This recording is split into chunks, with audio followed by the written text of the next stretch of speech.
Welcome. Thank you for coming. I'm Jana Cooper. You know me as Braden's mom and a screaming fan at your football games. I've asked you all to come here today so I can tell you how to avoid suffering from the effects of something called post-concussion syndrome. Big words, right? Don't worry. I'm going to explain it to you. First, we're going to talk about what post-concussion syndrome is, how it happens, and how you can avoid it. Let me start with a story. In my son Braden's first year of tackle football, he and another player collided during a game. Running full speed, they hit helmet to helmet. Turns out, Braden had suffered from a mild concussion. He was dizzy, confused, tired, and he had a headache. The doctor said he couldn't return to football for at least a week.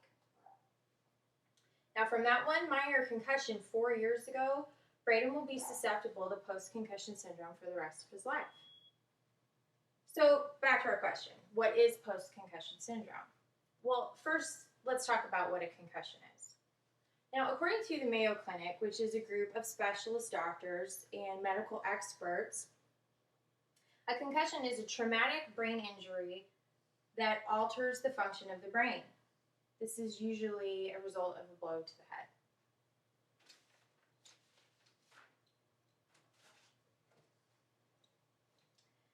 Now, this visual illustrated by Dr. Rosenberg, a brain surgeon of Kaiser Permanente Medical Care Center, shows you that you can see that the force from a hit to the head by another player or hitting the ground causes the brain to strike the inner surface of the skull and rebound or twist against the opposite side.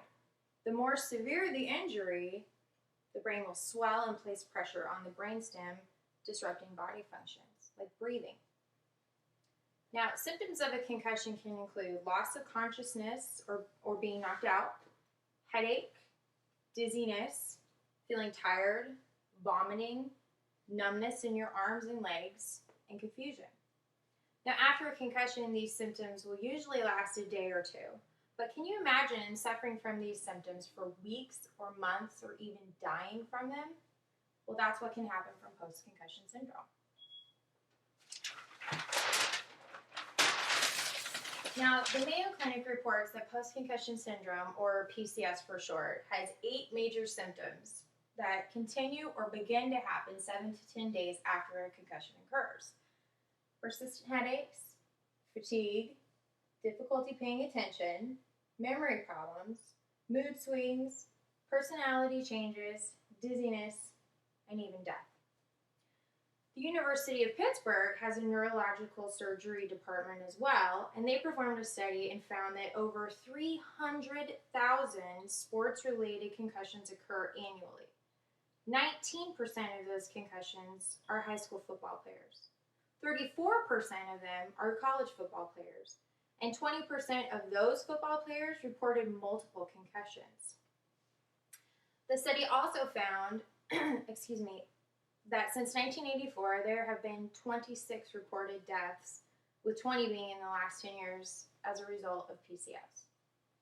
Now, that puts you at a 19% chance of receiving a concussion for every year that you play football.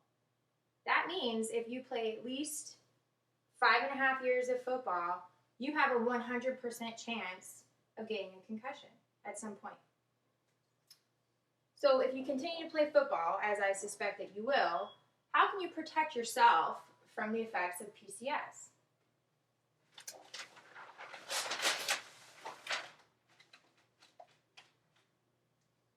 The NSPC, New York's largest and most awarded neurosurgery practice, reports that there are 5 major prevention methods of PCS.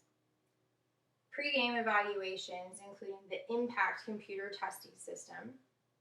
Appropriate treatment. Now that includes CT scans, rest, and hydration. Proper safety equipment. Helmets that are approved and that fit properly. Tethered mouthpieces, and a tight-fitting chin strap. And practicing responsible play. Now, you've all seen the new rules about tackling in the NFL. Well, that's to protect the players from getting concussions. No spearing, no helmet-to-helmet hits, no face masking, and no horse collaring.